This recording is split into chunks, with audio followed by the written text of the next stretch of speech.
네, 안녕하세요. 오늘부터 해외 유학생을 위한 오피스 기초 및 활용 강의를 맡게 된 이순주라고 합니다. 우리 친구들, 이제 지금부터 9주간 저랑 수업을 할 건데요. 이번 오피스 강좌를 통해서 여러분들이 학교 생활을 하는 데 있어서 조금 더 원활하게 학교 생활을 할 수 있는 도움이 되고자 합니다. 일단 오늘은요, 첫 번째 시간으로 강의 소개를 잠깐 하고요. 그리고 수업 시작하도록 할게요.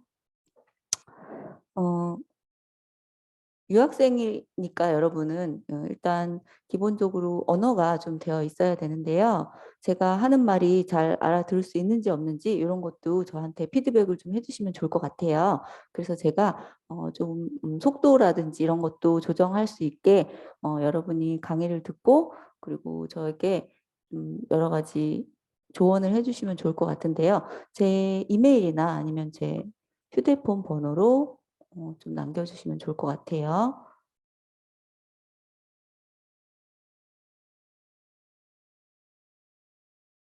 제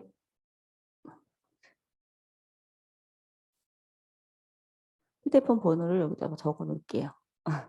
이건 어떻게 공지를 하면 좋을까요? 제가 일단 그 사무실에 연락해서 제 휴대폰 번호를 좀 알려줄 수 있는 방안으로 해드릴게요. 지금 이거 이 페이지가 넘어가면 또 여기 안 보이니까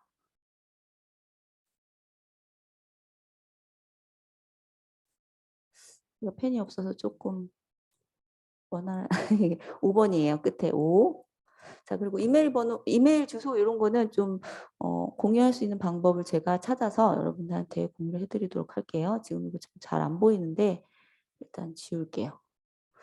다시 어떻게 할 수 있는지. 제가 강의 자료에 올려서 거기에 맨 마지막에 이메일 주소까지 포함해서 올려드리도록 할게요.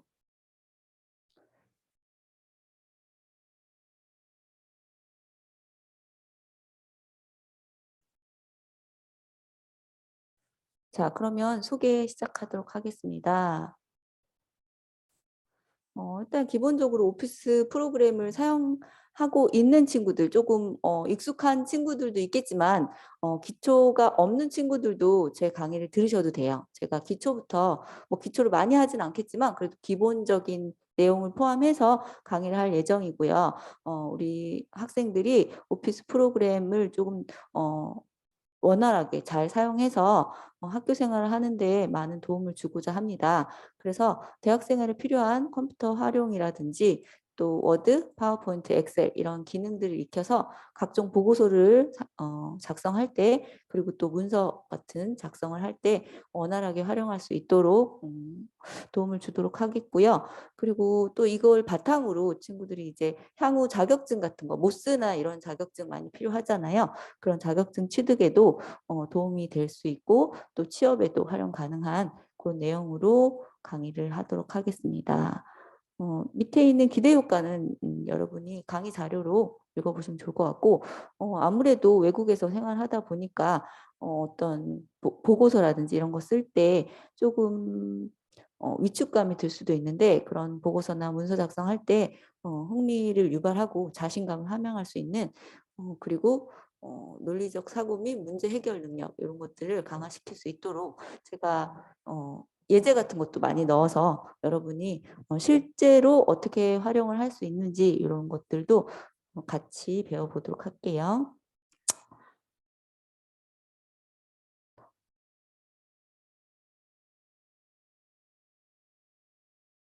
자, 그리고 제 수업은요. 음, 진행 방법은 거의 실습 위주예요. 실습 위주로 할 거고 실습이 거의 90%고요. 잠깐 이론이 중간중간 들어갑니다. 그리고 난이도는 중급으로 제가 이렇게 해놨는데요. 초급에서 중급 요 사이로 생각하시면 되고요. 그리고 교육 대상은 서문대학교 외국인 유학생. 네, 안녕하세요. 네, 외국인 유학생 대상으로 하는 것이고요.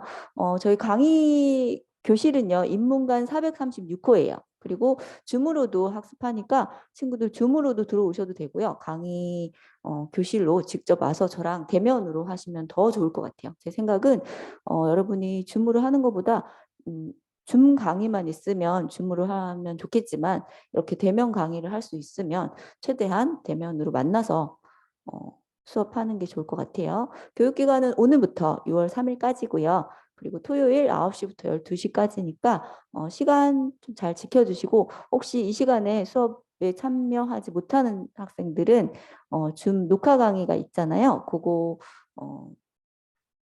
일요일이나 뭐 다른 요일에 다음 주 수업이 시작되기 전에 미리 듣고 오시면 좋을 것 같아요.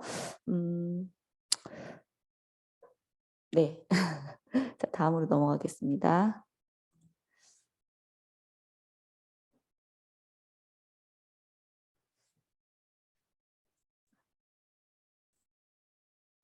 자, 그러면 전체적으로 강의할 내용, 그 주차별 강의 내용을 잠깐 살펴보고 또 넘어가겠습니다.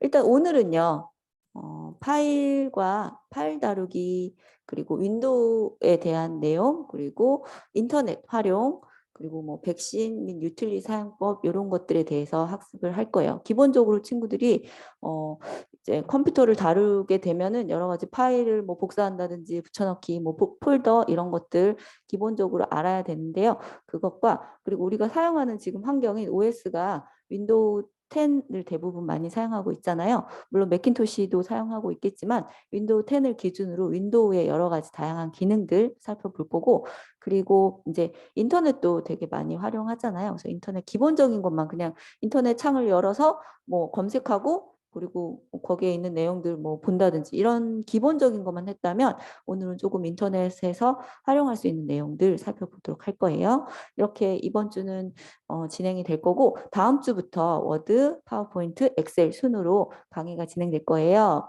일단은 2주하고 3주 때는 MS 워드를 학습을 할 건데 다음 주에는 기초 그리고 그 다음 주에는 활용편으로 해서 중간중간에 계속 제가 실습으로 뭐 일단 다음 주에는 이력서 작성하기를 한번 해볼 거예요.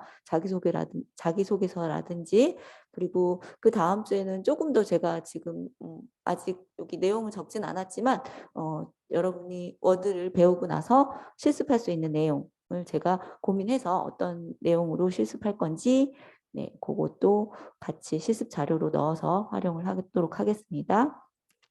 그래서 아마 조금 기본적으로 워드라든지 이런 거를 아는 친구들은 아마 처음 배운 내용은 이거 내가 다 아는 거라고 생각하실 수도 있어요. 그렇지만 배우다 보면 모르는 것도 중간중간 계속 나올 거야. 제가 뭐 시작하는 거 누구나 다 알지. 워드 시작하는 거 누가 모르겠어요. 근데 뭐 시작할 때 이런 방법 여러 가지 방법으로 시작할 수 있거든요. 그런 방법들이라든지 팁 이런 것들을 중간중간 계속 얘기를 할 거예요. 그래서 뭐 사실 아는 내용이라도 한 번 더 복습하고 그리고 조금 더 확장해서 공부할 수 있다라는 생각으로 하시면 좋을 것 같습니다. 이렇게 이제 워드 2시간, 두 주죠. 2주간 공부하고 난 후에는요. 그 다음엔 이제 파워포인트로 넘어갑니다. 파워포인트는 3주간 공부를 할 거예요. 그래서 기본적으로 4월 29일, 이제 4월 22일은 중간고사라서 4월 22일은 수업을 하지 않아요. 그리고 4월 29일부터 이제 파워포인트 기초 활용 심화 이렇게 이어질 건데요.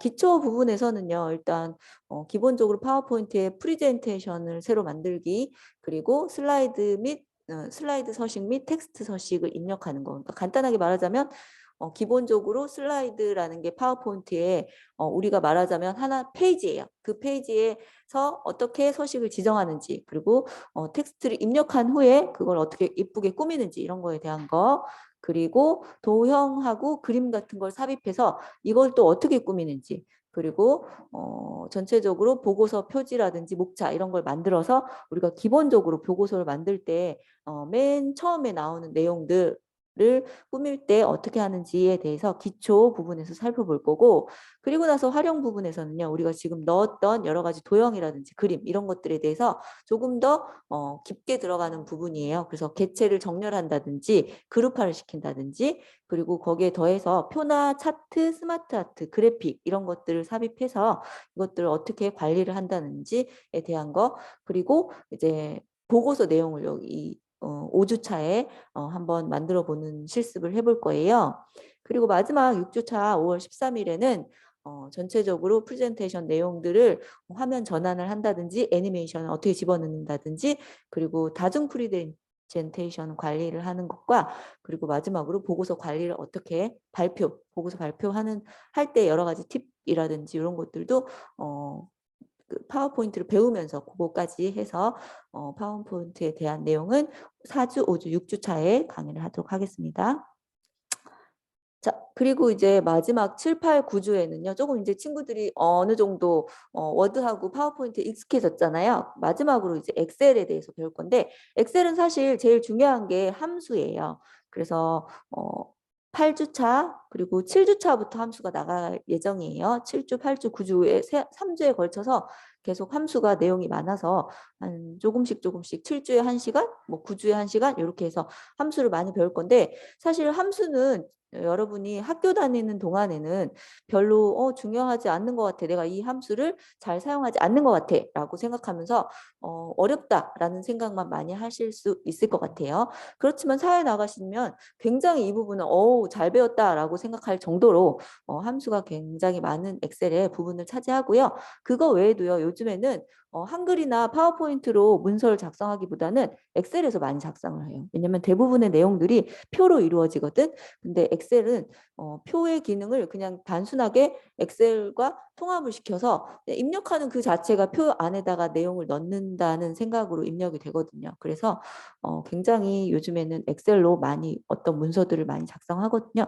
그래서 우리 다양하게 엑셀로 된 문서들 엑셀을 배우면서 이것저것 이런 문서가 있구나 살펴볼 거고 이제 주로 이제 회사 같은 곳에서 사용하는 것들을 많이 보겠죠. 그리고 이제 학교에서 또 보는 것, 학교에서 필요한 이런 내용들도 엑셀에 보고서의 실습 내용으로 넣어서 여러분이 많은 실습 자료를 접해서 엑셀을 조금 더 쉽게 학습할 수 있도록 이렇게 구성을 해봤습니다. 그래서 기초 부분에서는 기본적인 화면이라든지 내용을 입력할 때 어떻게 정렬되는지 뭐 이런 것들 그리고 문서 작성에 대한 실습 이런 것들 진행해 볼 거고요.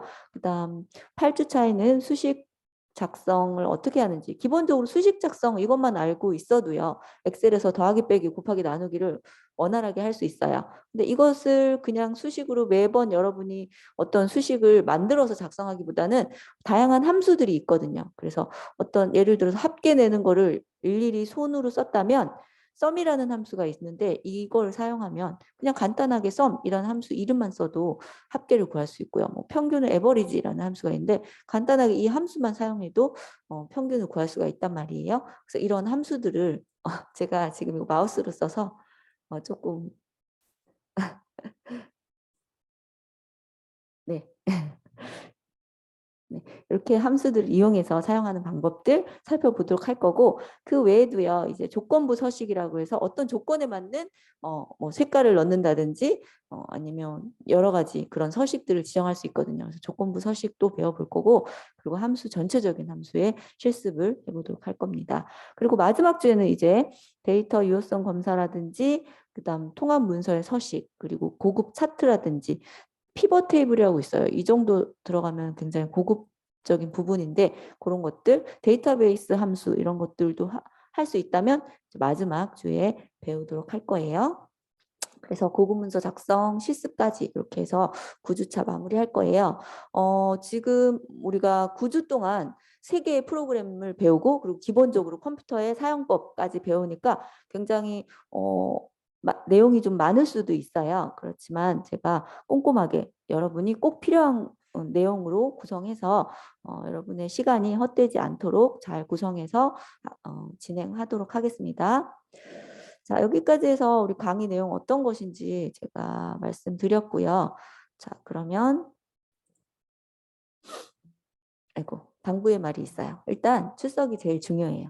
여러분이 뭐 녹화 강의 이런 거를 들어야지 내가 이거 이번에 공부하기로 했으니까 시간은 없고 그렇지만 내가 이거를 녹화 강의 한 거는 꼬박꼬박 들어야지 라는 그런 결심을 했다면 그 친구도 마찬가지 시간을 정해놓고 요 시간에 내가 꼭 이걸 들으면서 강의를 듣는 그런 마음으로 들어야겠다라는 그런 여러분들의 다짐이 필요해요. 그래서 저랑 같이 대면으로 학습할 수 없다면 그렇게 여러분이 따로 시간을 정해서 하면 좋겠고요. 그렇지 않다면 뭐 집에서 하고 싶다라고 한다면 줌으로 저랑 같이 제가 강의하는 이 시간에 들어와서 공부하는 것도 굉장히 좋은 방법인데요. 왜냐하면 저한테 뭐 모르는 거라든지 궁금한 게 있으면 채팅이라든지 이런 것을 사용해서 여러분이 궁금한 걸 바로바로 해결해야지, 그렇지 않으면 뭐 그냥 유튜브에 있는 강의 그런 거랑 제가 지금 하는 강의랑 별 다를 차이가 없잖아요. 그래서 최대한 여러분이 라이브로 들을 수 있다면 들었으면 좋겠습니다. 그래서 출석이 중요하다는 말씀을 드렸고요. 그리고 실습 내용은 꼭 따라 하셔야 돼요. 눈으로 보고 이거 나 잘 알겠어. 이거 할 수 있겠어 라고 하는 거하고 직접 자기가 손으로 해서 확실히 아는 거하고는 달라요. 그래서 머리로 아는 거하고 손으로 아는 거하고는 전혀 다르기 때문에 머리로 아는 거를 할 필요가 없고요. 손으로 익히시면 머리가 따라오지 않아도 그냥 손이 저절로 움직일 거예요. 그래서 손으로 많이 해보시는 게 굉장히 중요합니다.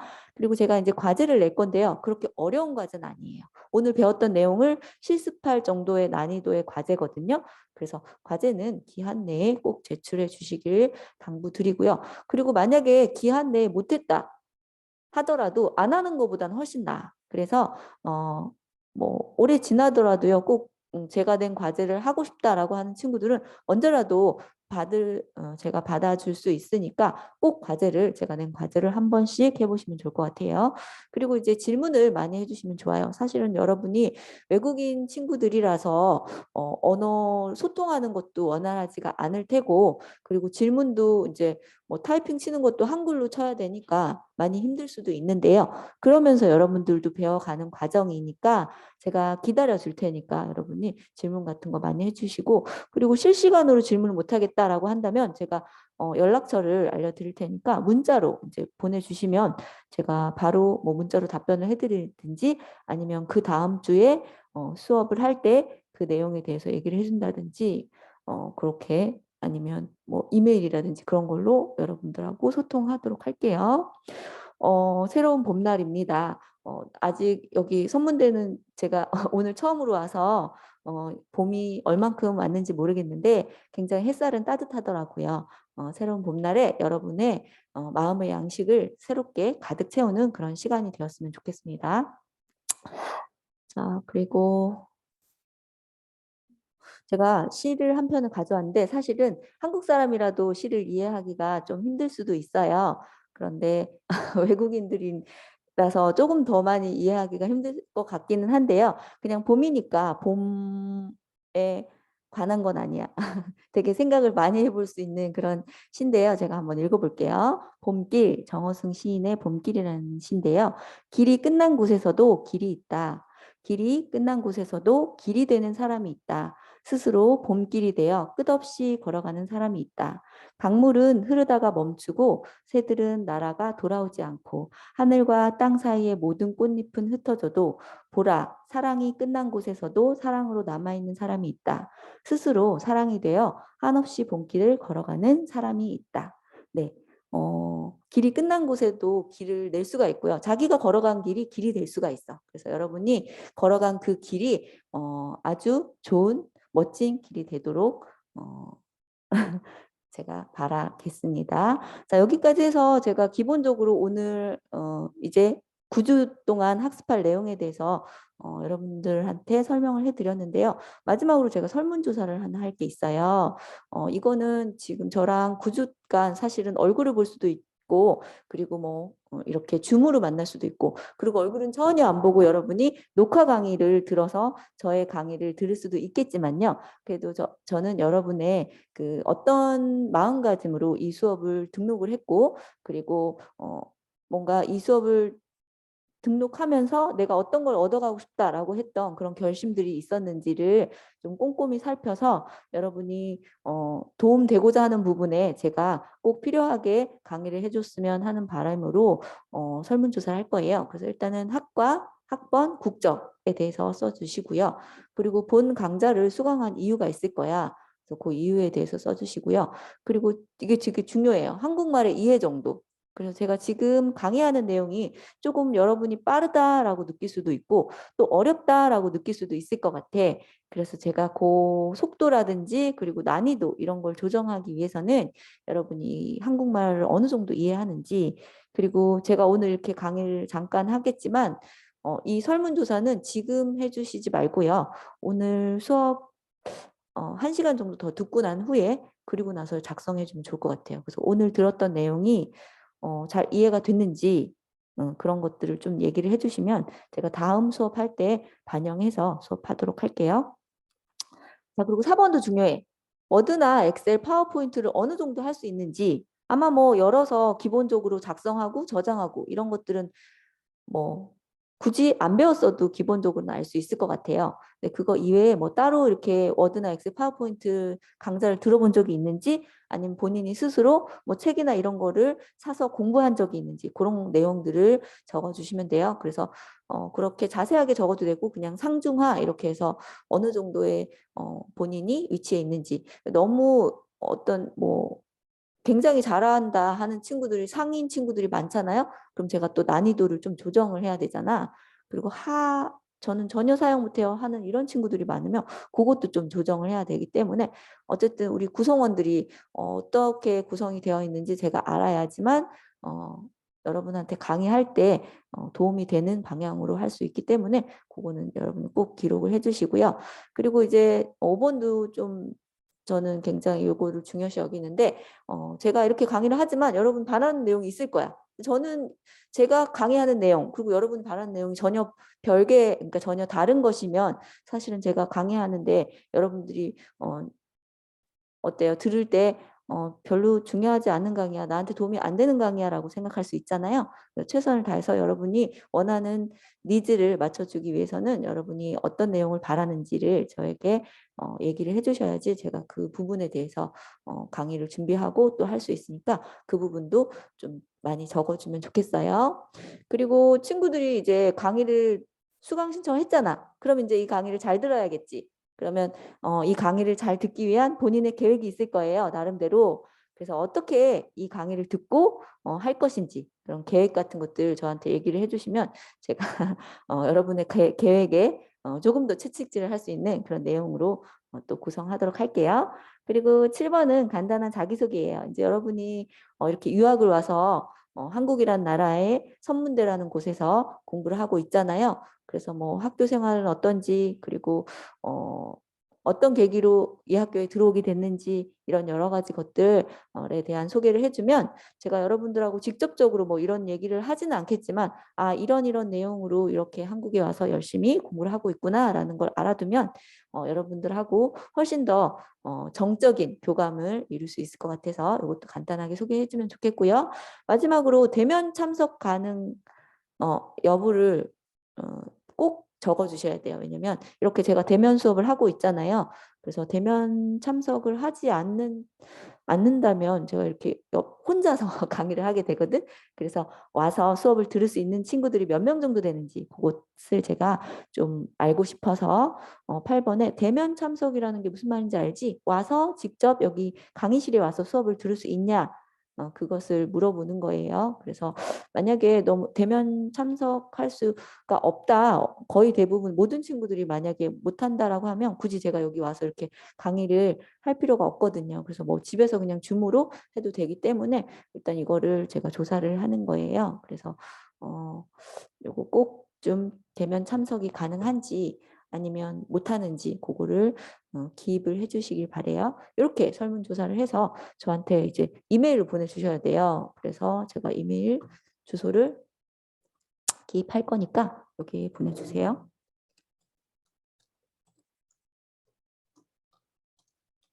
아니면 이게 지금 이강이동에 개설이 돼 있는지 제가 알아보고요. 이강이동으로 여러분이 올리셔도 되거든요. 그래서 일단은 제 이메일 주소 적어주시고요. 네, 그다음에 제 전화번호 이렇게.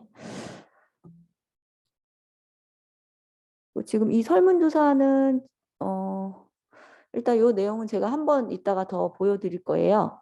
그래서 그거 보고 하시면 될 것 같고요. 지금 이제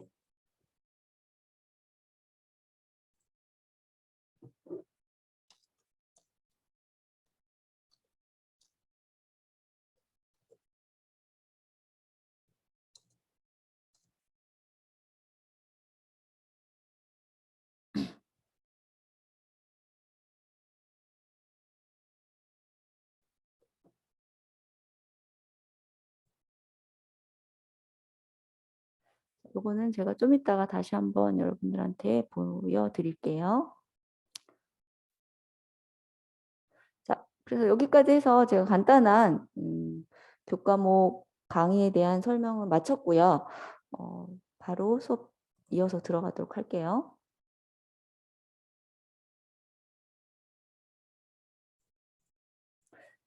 자, 오늘 이번 주에 배울 내용은요. 자, 이번 주에 배운 내용은 간단하게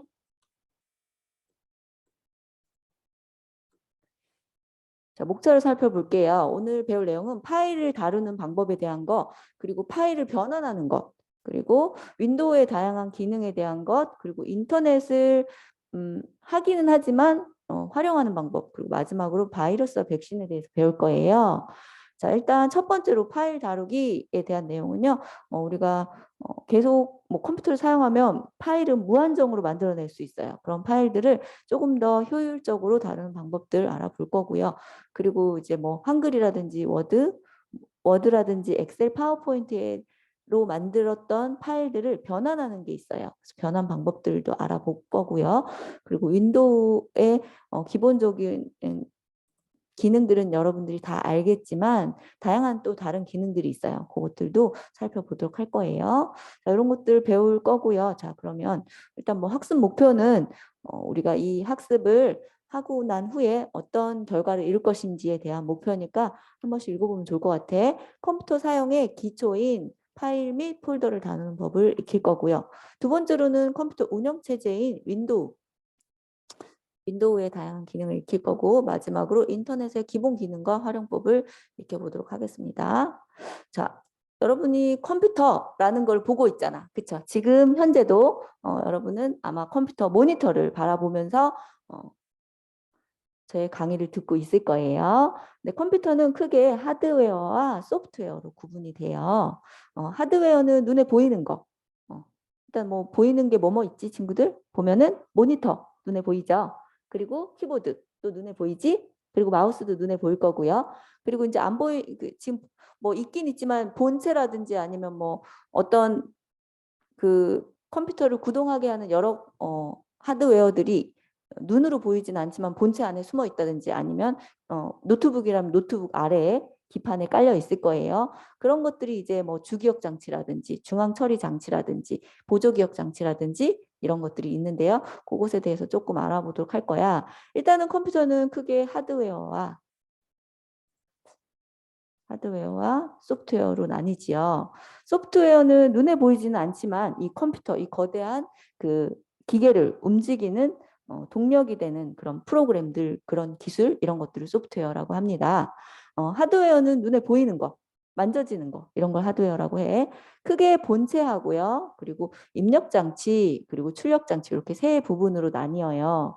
본체는 제일 중요한 게 중앙 처리 장치야. 중앙 처리 장치는 영어로 뭐라고 하냐면 CPU라고 합니다. CPU 많이 들어봤나요? CPU가 한마디로 컴퓨터의 두뇌야. 여러분 뭐 우리 사람으로 따지면요. 너 IQ가 얼마야? 이런 얘기 하잖아요. IQ 얘기하지? 그래서 머리가 좋다. 머리가 나쁘다. 뭐 이런 얘기를 하잖아. 마찬가지로 이 컴퓨터에서도요. CPU가 성능이 좋으면 굉장히 그 컴퓨터는 좋은 거야. CPU가 머리가 똑똑하면 그 컴퓨터는 성능이 좋은 거다라고 머리가 좋다라고 생각하시면 돼요. CPU가 제일 중요한 부분을 차지하고요. 그 부품 중에서도 뭐 요즘에는요. 그 그래픽 카드가 굉장히 비싸요. 왜냐면 게임을 많이 하기 때문에 그래픽 카드 안에도 GPU라고 그래픽 카드의 CPU가 있어요. 그래서 그것도 그 그래픽 카드 안에 장착이 되기 때문에 걔가 제일 비싸긴 한데 그래도 중앙처리 장치, 그러니까 CPU도 굉장히 가격의 많은 부분을 차지한다라고 알아두시면 되고요. 그거 외에도 주기억 장치라고 해서 램이 있어요. 램은요, CPU는 굉장히 속도가 빠르거든. 그런데 우리 보조기억 장치로 사용하는 하드디스크는 속도가 굉장히 느려요. 근데 어떤 일을 하자면 CPU가 뭔가 자기가 작업한 내용들을 저장을 해야 하거나 보여주려면 어떤 저장 장치가 필요하거든요. 그런데 주기억 장치라는 게 있어서 얘가 빠르게 CPU랑 소통하는 거야. 그리고 보조기억 장치랑도 소통하고요. 그리고 주기억 장치라는 램이라는 게 있는데 램이 얼만큼 이 컴퓨터의 용량을 차지하느냐에 따라서 또 컴퓨터의 그 성능을 좌우합니다. 그래서 램이 많으면 많을수록 좋은 거야. 용량이 크면 클수록. 그리고 이제 보조기억 장치라고 하는 건데요. 요거는 이제 저장 장치예요. 흔히 말하는 여러분 휴대폰 살 때 휴대폰 용량 얼마야? 이렇게 얘기하지.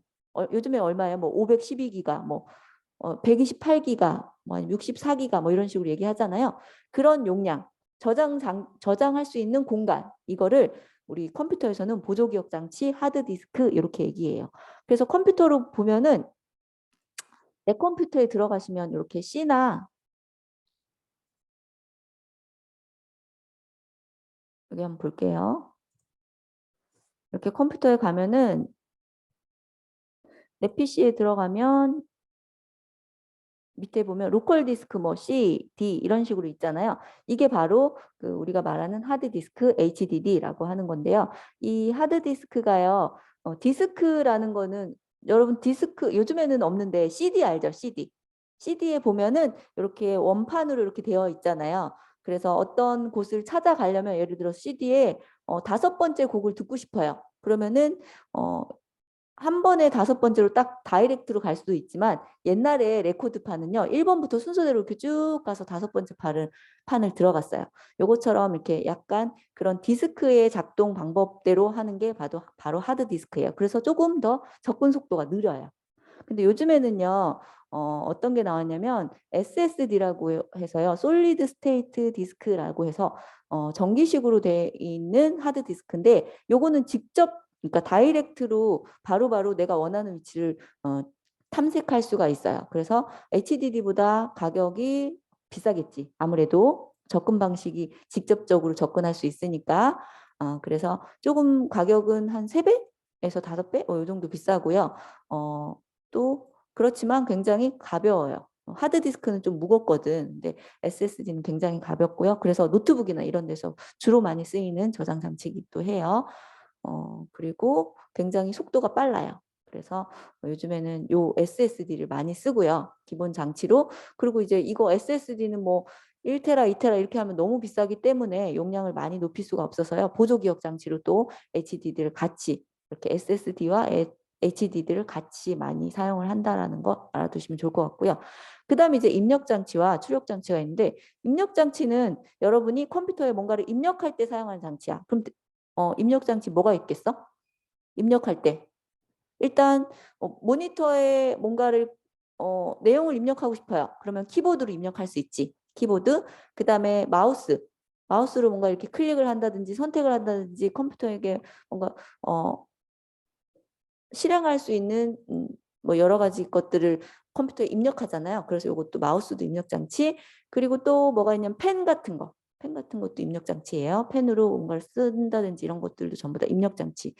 그다음 반대로요. 출력 장치는 보여주는 장치야. 그럼 어떤 게 보여주지? 뭔가 밖으로 내용을 보여주거나 출력을 할 수 있게 하는 모니터. 그쵸? 모니터는 우리가 입력한 내용을 보여주잖아. 그쵸? 그리고 프린터는 우리가 뭔가 입력한 지금 현재 보인 내용을 직접 종이나 이런 곳에 프린트를 할 수 있게 해주는, 그러니까 프린트해서 볼 수 있게끔 해주는 그런 것들이 프린터잖아요. 그래서 이런 것들이 출력 장치입니다. 이렇게 하드웨어는 구성이 되어 있고요. 그리고 이제 소프트웨어는 보시면 운영 체제가 있는데 요거는 우리가 컴퓨터를 구동하기 위해서는 운영 체제가 있어야 돼요. 이 컴퓨터를 켜거나 뭐 끄거나 아니면 컴퓨터에 있는 파일들을 복사하던가 이런 전체적인 모든 것들을 관할하는 그런 프로그램이 있어요. 그게 바로 운영 체제라는 거야. 컴퓨터가 원활하게 작동될 수 있도록 해주는 프로그램. 그걸 운영 체제라고 해요. 그래서 대표적인 것이 윈도우 아시죠? 윈도우 10, 뭐 윈도우 7 이런 것들이 운영 체제고요. 그다음에 뭐 매킨토시, 맥 OS 이런 것들. 그리고 우리 휴대폰으로 간다면 뭐 안드로이드 뭐 이렇게 얘기하잖아요. 그런 것들이 다 운영 체제야. 자, 그다음에 그 외에 이제 응용 소프트웨어라는 것이 있는데요. 이 응용 소프트웨어는 여러분들이 사용하고 있는 컴퓨터에서 사용하고 있는 모든 프로그램들 이것들이 응용 소프트웨어입니다. 그리고 만약에 휴대폰으로 따지자면 앱 같은 것들 있잖아요. 그런 것들이 응용 소프트웨어라고 생각하시면 돼요. 이렇게 해서 컴퓨터가 구성이 되어 있습니다.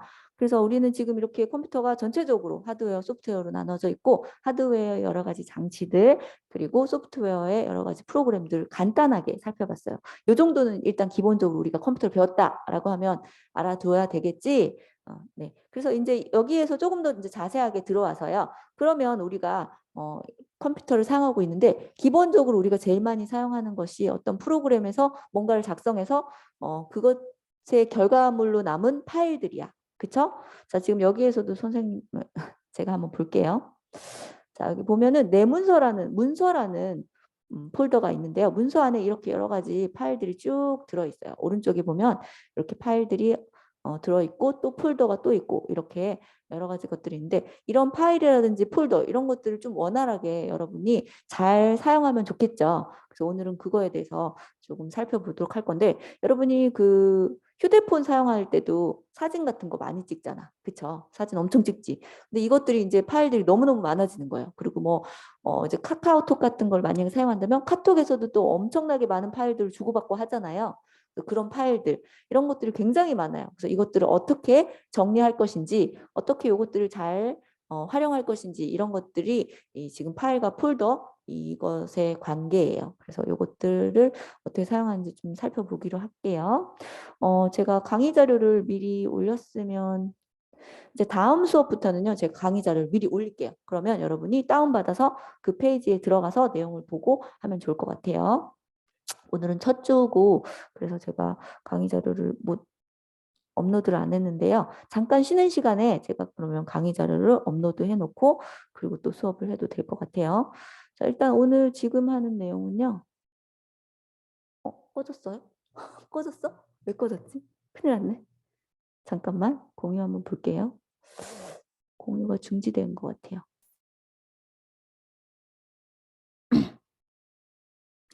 다른 걸 열어서 그런가?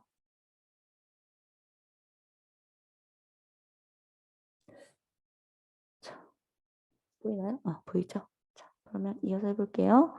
자, 그래서 지금 배울 내용이 요 파일 다루기 여기서부터인데요. 제가 잠깐 쉬는 시간 동안 요거 파일 다루기만 하고 싶까? 그래야 될 것 같아요. 그래야지 여러분이 이제 설문조사한 내용도 작성해야 되니까 요거까지만 할게요. 파일 및 폴더 관리하기인데요.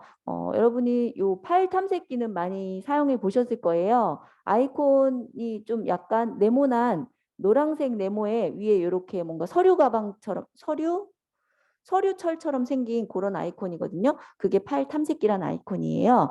그래서 아마 이렇게 아래쪽에 작업 표시줄에 돋보기 모양이 있어. 윈도우를 사용하는 친구라면 그래서 이거 찾기 버튼을 눌러서 여기에 지금 여기 보면 위에 최고의 앱이라고 해서 파일 탐색기가 여기 떴죠. 이렇게 해서 찾을 수도 있고요. 아니면 여기 직접적으로 파일 탐색기라고 입력해도 파일 정도만 써도 이렇게 파일 탐색기 앱이 이렇게 검색이 됩니다. 그래서 이거를 실행하면 돼요. 일단 한번 제가 실행을 해볼게요. 열기 해서 실행하면 되고요. 지금 이렇게 파일 탐색기의 왼쪽에는요. 이렇게 트리브 모양처럼 파일 여러 가지 폴더랑 그런 폴더 뭐 아니면 뭐 드라이버 이런 것들이 표시가 되고요. 오른쪽에 보시면요. 오른쪽에 보시면 자주 사용하는 폴더 하고요. 밑으로 쭉 내리면 최근에 사용한 파일이 이렇게 기본적으로 파일 탐색기를 실행시키면 나와요. 여러분이 자주 사용하는 폴더는 바탕화면, 그리고 다운로드, 문서, 사진 이런 것들이 있었네요. 그리고 이제 최근에 사용한 파일들이 이렇게 밑에 이렇게 쭉 뜨니까 여러분이 만약에 최근에 내가 어떤 파일을 어디서 갖다가 사용했지? 이렇게 잘 경로라든지 이런 걸 잘 헷갈리는 친구들이 있으면 이렇게 최근에 사용한 파일 20개 정도가 보여지니까 이 중에서 골라보시면 좋을 것 같아요. 그래서 요거 파일 탐색기에 요것도 하나의 팁입니다. 자, 이렇게 해서 우리가 파일 탐색기를 실행해 봤고요. 근데 이거 말고도요, 단축키가 있어. 단축키. 단축키는 뭐냐면요. 키보드에 보시면 윈도우 표시가 있어. 윈도우 그 이렇게 뭐 깃발 날리는 것 같이 생긴 표시가 있거든. 그거하고 2를 한번 눌러보세요. 2. 영어 알파벳 2. 한번 눌러보세요. 자, 그래도 이렇게 파일 탐색기가 열려요. 그래서 사실은 여기에 뭐 검색해서 파일 탐색기를 찾는 그 방법보다는요. 윈도우 버튼하고 2를 누르면 파일 탐색기가 바로 뜨거든요. 그래서 이걸 제일 많이 사용해요. 여러분도 요거를 알아두시면 좋을 것 같아요. 단축키 윈도우 2 키를 눌러서 실행하면 된다라는 거 요거 기억해 두세요. 자, 그래서 기본적으로 왼쪽에요. 폴더가 트리 구조로 이렇게 표시되고요. 오른쪽에는 자주 사용하는 폴더 그리고 최근에 사용한 파일 이것이 표시가 된다라는 거 알아두시면 좋을 것 같아요.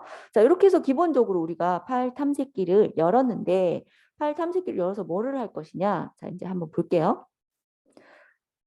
자, 이 중에서 지금 파일이 제일 많이 들어있는 곳이요. 문서 아니면 사진이에요. 만약에 여러분이 사진에 뭐 휴대폰에 있던 사진을 컴퓨터로 주로 이렇게 많이 다운을 받아서 저장을 해 놓잖아요. 그러니까 사진 폴더에 굉장히 사진 많이 들어있을 수 있겠지. 아니면 문서라는 폴더에도 여러분 작성한 모든 문서들이 거의 문서라는 폴더 안으로 들어오거든요. 그래서 여기도 굉장히 많은 내용들이 들어있는데요. 자, 이렇게 쭉 살펴볼 건데 지금 여기에 한번 새 폴더를 하나 만들어 볼 거야. 근데 문서에 만들지 말고요. 문서에 지금 너무 많은 파일들이 들어있으니까 저는 바탕화면에다 한번 만들어 볼 거예요. 그럼 왼쪽에 이렇게 트리 구조 중에서 바로가기라고 되어 있는 거에 가장 첫 번째 항목이 바탕화면이야. 자, 바탕화면 한번 클릭해 볼까요? 바탕화면 클릭. 하시면 지금 현재 바탕화면에는요. 2022 바탕화면 데이터가 있고 그리고 리눅스가 있고 이클립스와 줌 이렇게 4개만 바탕화면에 있네요. 그럼 여기에 새로운 폴더를 하나 만들어 볼 거야. 그런데 여러분이 여기 이 빈칸에서 오른쪽 버튼을 누르면 위에서 세 번째쯤에 새 폴더라는 명령어가 있지만요. 이거를 사용해도 되고요. 아니면 이 지금 파일 탐색기에 보면은요. 다양한 옵션들이 여기 되게 많이 있어요. 이거 여러분들 본 적은 별로 없으시죠? 이 위에 거를 사용한 적은 거의 없을 거예요. 거의 뭐 어디에 어떤 폴더에 뭐가 들어있냐 이 정도만 사용해 봤을 건데 파일 탐색기에 굉장히 유용한 기능이 많이 있거든요. 그래서 여기 홈 탭에 보면 새 폴더라는 게 있어요. 요거 누르면 바로 새 폴더를 만들 수가 있어. 이름 한번 써볼게요. 2023년 그리고 우리 오피스라고 한번 써볼게요. 오피스. 자, 이제부터 여러분은 저랑 같이 학습할 동안은 바탕화면에 2023 오피스라는 이 폴더 안에 여러 가지 파일들을 넣고 뭐 복사하고 뭐 빼고 이런 걸 할 거예요. 자, 2023 오피스라고 만들어 보세요. 자, 어떻게 한다고? 일단 왼쪽에서 파일 탐색기의 왼쪽에서 바탕화면 누르시고요. 바탕화면에 빈칸에서 오른쪽 버튼 눌러서 새 폴더 이렇게 해도 되지만 그것보다는 위에 홈 탭에 보면은 새로 만들기에 새 폴더가 있어요. 자, 이렇게 해서 새 폴더 눌러서 만들어 주시면 돼요. 자, 그래서 제가 요거 입력을 했는데 2023 오피스라고 입력을 했어요. 자, 요거 만약에 내가 입력을 했는데 이 폴더 이름을 틀렸어. 그러면 어떻게 하면 되지? 요거를 한번 클릭하면요. 이렇게 폴더 이름이요. 다시 수정할 수 있게 바뀌어. 됐나요? 그래서 여기서 다시 수정하면 돼. 그리고 다른 곳을 클릭하시면 수정이 완료되고요. 다시 한번 가볼게요. 폴더 이름을 바꾸고 싶다. 그러면 마우스로 폴더 이름 부분을 한번 클릭하면 바뀌는데 가끔가다 이렇게 한번 클릭해도 안 바뀔 때가 있어요. 그러면 살짝 한 번만 더 눌러주시면 돼요. 그러면 이렇게 바뀌거든요. 그리고 내가 원하는 내용 입력하시면 됩니다. 자, 이렇게 이제 입력을 했어요. 지금 현재는 2022 4개, 5개쯤 바탕화면에 폴더와 뭐 파일들이 있는 거야. 근데 요거를요, 보는 지금 화면이 여기에는 이름이 있고 수정한 날짜, 유형 이런 식으로 보이잖아요. 근데 이 보는 유형도 바꿀 수가 있어요. 자, 지금 파일 탐색기에 위에 보면 홈, 공유, 보기라는 탭이 있지. 자, 보기로 한번 들어가 볼게요. 보기 들어가 보겠습니다. 자, 보기로 들어가시잖아요. 그러면 레이아웃이라는 곳이 있는데요. 여기에 여러분이 보고자 하는 이 레이아웃을 원하는 걸로 바꾸면 돼. 하나씩 한번 마우스만 갖다 대볼게요. 아주 큰 아이콘 할 때는 굉장히 큰 아이콘으로 나타나죠. 보통 아이콘 했더니 요 정도. 요 정도가 전 딱 적당해서 항상 보통 아이콘 요 정도로 하거든요. 아니면 큰 아이콘 이렇게 해도 돼. 큰 아이콘도 괜찮아요. 그다음 작은 아이콘 하면은 아까 우리가 봤던 작은 아이콘 아니고요. 자세히라는 그 레이아웃으로 봐야지만 우리가 아까 봤던 그 모양으로 바뀌고요. 목록 하면은 자세히보다 훨씬 작게 그냥 목록만 쭉 뜨는 그런 아이콘이 있어. 이렇게 6가지의 보기로 여러분이 레이아웃을 설정할 수가 있어요. 여러분이 좋아하는 레이아웃은 뭔가요? 저는 주로 보통 아이콘 아니면 큰 아이콘 요걸 많이 사용하고 있거든요. 그래서 여러분도 이렇게 보시면 되고 혹시 보다가 나 이거 좀 언제 만들어졌는지 그런 걸 좀 자세하게 보고 싶어. 그러면 이제 자세히 누르시면 수정한 날짜, 그다음에 유형 뭐 이런 것들이 쭉 나온다는 거 알아두시면 좋아요. 그다음에 이거 말고도요. 오른쪽에 보면 이거를 이제 큰 아이콘으로 보고 싶다라고 했는데 요거를 정렬을 할 때 어떤 기준으로 정렬할 건지도 여기 보기라는 탭에서 옵션으로 또 사용할 수가 있습니다. 정렬 기준은 뭐냐면요. 이거를 내가 여기 있는 이런 파일이나 폴더들을 이름 순으로 정렬하고 싶어. 정렬이 뭔지는 알아, 친구들? 정렬은요, 어떤 기준, 그러니까 줄을 세우는 거예요. 예를 들어서 한국말로 뭐, 그러니까 국어? 한글로 줄을 세운다라고 한다면 기역부터 줄이 서겠지. 기역. 그러니까 기역, 니은, 디귿, 니은 이렇게. 만약에 영어로 정렬을 하고 싶다. 그러면 A, B, C, D 뭐 이런 식으로 되겠지. 숫자로 정렬을 하고 싶어요. 그럼 뭐 1, 2, 3, 4 이런 식으로 되겠죠. 그게 정렬이에요. 그럼 이름 순으로 정렬하겠다. 그러면 이름 중에서 가장 우선순위는 숫자예요. 그래서 지금 여기 숫자가 가장 먼저 떴지? 숫자 202, 2023, 그 다음에 이제 한글, 그 다음 영어 이런 식으로 정렬이 된 거고요. 그 다음으로 뭐 수정한 날짜 하면은 수정한 날짜가 가장 옛날, 오래된 거는 맨 처음에 뜨고요. 가장 나중에 된 거, 이게 수정한 날짜가 좀 이상한데? 왜 이렇게 될까요? 수정한 날짜, 내림차순으로 돼 있는데 오름차순 한번 해볼게요. 수정한 날짜에 오름차순으로 돼 있네요. 근데 오름차순인데 제가 이걸 가장 최근에 만들었는데 2023 오피스 그쵸? 정렬이 왜 안 될까요? 이름 이름 순으로 0에서 9 E에서 H Q에서 Z 이렇게 됐고요. 그 다음에 수정한 날짜 한번 들어가 볼게요. 네, 됐네요.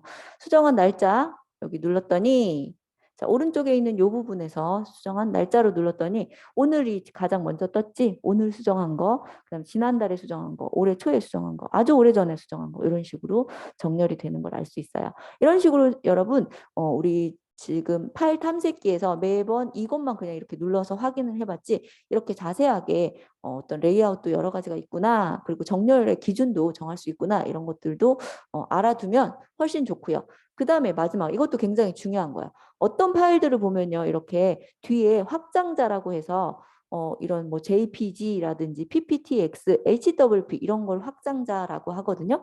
이런 확장자가 뒤에 파일명 뒤에 붙어요. 그런데 어떨 때 어떤 거 보면 이런 식으로 그냥 파일 이름만 이렇게 아마 여러분들이 사용하고 있는 컴퓨터 대부분에는 이렇게 이름만 보여질 거야. 이름밖에 없지. 뒤에 뭐 점, 뭐 뭔지 이런 건 안 보이잖아요. 그런데 여기 파일 확장명이라고 되어 있는 이 부분을 숨기기 표시 이렇게 체크를 하면 표시하는 거야. 하면 뒤에 확장명이 나와요. 그래서 이게 첫 번째 요 파일 제가 지금 방금 보여드리는 이 login.zip라는 파일은요. zip이라는 파일이고요. 이거는 rzip이라는 프로그램으로 압축한 거야. 이건 압축 파일이구나. 그 옆에 이거는 뭐라고 돼 있냐면요. 뭔가 앞에는 쭉 파일명이 있고 뒤에 .pptx라고 돼 있지. 자, 이거는 pptx라는 건요. 파워포인트 파일이란 뜻이에요. 그래서 이렇게 뒤에 있는 확장명만 봐도 이게 무슨 파일인지 알 수 있거든. 자, 그럼 이거 볼게요. 이거 한이라고 돼 있는 거 여기 보면은 .hwp라고 돼 있는데 이거는 한글 우리 한국 사람들이 많이 쓰는 한글과 컴퓨터에서 나온 한글 프로그램이거든요. 그리고 여기 옆에 있는 요 파일 한번 볼게요. 파일명 써 있고 점 뭐라고 돼 있나요? JPG라고 돼 있어. 이거는 JPG는 뭐 어떤 파일에 대해서 JPG라는 확장자가 붙을까요? 알고 있나요? 요거는 네, 이미지 파일입니다. 이미지. 그래서 여러분이 사진 그 휴대폰을 찍는 모든 파일들은 JPG라고 뒤에 확장자가 붙어요. 근데 여러분이 단지 모를 뿐이야. 근데 이 확장명을 알면 훨씬 더 이 파일이 어떤 속성을 가지고 있는지를 알 수가 있는 거예요. 자, 이렇게 뒤에 확장명까지 나는 보고 싶다라고 한다면 이 파일 탐색기에서요. 보기라는 탭으로 들어가서 표시 숨기기 요 항목에서 파일 확장명을 체크를 하거나 숨기거나 하시면 보였다가 안 보였다가 한다는 거 알아두시면 돼요. 자, 그래서 여기까지 우리 확장명까지 했고요. 잠깐 쉬었다가 여러분 한 10분 정도 쉬고요. 이어서 이 파일에 대한 거 조금 더 다뤄보도록 할게요. 쉬는 시간 이후에는 여러분이 뭐를 하시면 되냐면 아까 제가 그 설문조사 했던 거 있잖아요. 그거 이어서 바로 하시면 좋을 것 같아요. 제가 그러면 쉬는 시간 포함해서 한 15분 정도 드리면 요거 다 할 수 있을까요? 15분, 한 20분? 15분 정도 드릴게요. 설문조사 요거 끝내주시고 제가 그러면 그 사이에 강의 자료를 올려드릴게요. 그럼 여러분이 다운받으시던가 그렇게 하면 좋을 것 같아요.